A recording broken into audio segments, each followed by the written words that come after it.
On the 10th day of my postpartum recovery, my husband, Deputy Commander Harvey Wyatt, uploads a photo of me breastfeeding my newborn in a disheveled state to the department's group chat. Obviously, that photo was taken without my knowledge. See, after having a kid, she's as loose as a sack. It makes me sick just looking at her. I much prefer my side piece, who's nice and tight. A few female colleagues send sweating emojis to the group. The majority of the chat, however, consists of the male colleagues' perverse silence. While I continue to burp my baby with one hand, my tears land on the screen. In order to give birth to this baby, my pelvic bone was sawn in half, which causes me so much pain that I can't even walk properly. But all I get in return is my own husband body shaming me in front of hundreds of people. I don't bother arguing with Harvey at all. Half an hour later, I drag my broken body all the way to the commander's office with the divorce agreement as well as the chat history over the past 10 days, which has been printed out, in my hands. Chapter 1, Chief Heath's office door was right in front of me. And through it came Harvey's deliberately lowered laughter. Could Winifred's temper be due to postpartum depression? Harvey, you'll have to be more understanding. As the police chief, Patrick Heath, spoke, his voice carried a tone of perfunctory sympathy. Depression? She's just spoiled. I was just joking in the group chat, and she has to make a federal case out of it. Harvey's tone was dripping with disdain, as if the woman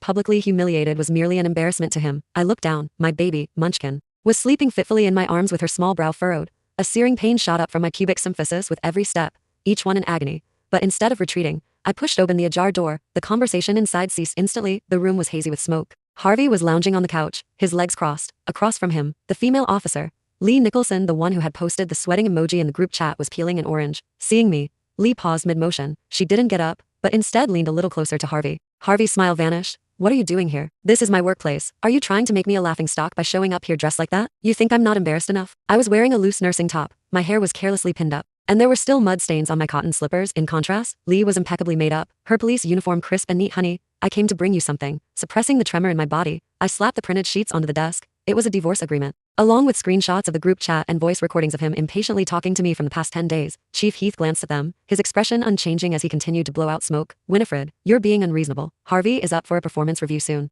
Aren't you just holding him back by stirring up trouble over domestic matters? Domestic matters? I pointed at the vile captions on the screenshot. A public official openly disseminating obscene material and verbally abusing a woman in a 300-person workgroup. Chief Heath, you call this a domestic matter? Chief Heath's expression darkened as he stubbed his cigarette out in the ashtray. Winifred, don't you go making a mountain out of a molehill. Harvey shot up from the couch, grabbing the papers from the desk. Then he tore them to shreds and flung the pieces over me. It was just a photo. You're my wife. What's wrong with me looking at my own wife? We were all just lightening the mood, but you have to be so twisted about it. The scraps of paper fluttered down around my feet. Lee chuckled and said in a syrupy voice, yeah, Winifred, Harvey just thinks you look radiant with maternal glow when you're breastfeeding. Sure, your stomach hasn't snapped back into shape yet, but everyone understands, so there's no need to be so sensitive. Looking at Lee, I asked calmly, maternal glow? Officer Nicholson, since you're such a connoisseur, why don't you take a similar photo and post it in the group so everyone can admire your glow? You're impossible. Harvey stormed over, jabbing his finger in my face. Take the baby and get lost. If you dare run your mouth out there and ruin my performance review, I'll make sure you regret it. And if I don't leave? I looked up, meeting his gaze. Don't leave? Harvey snorted, then turned to Chief Heath. Chief Heath, Winifred is mentally unstable and making a scene at my workplace. I think we should have security escort her out. Leaning back in his chair, Chief Heath picked up his coffee mug and blew on it.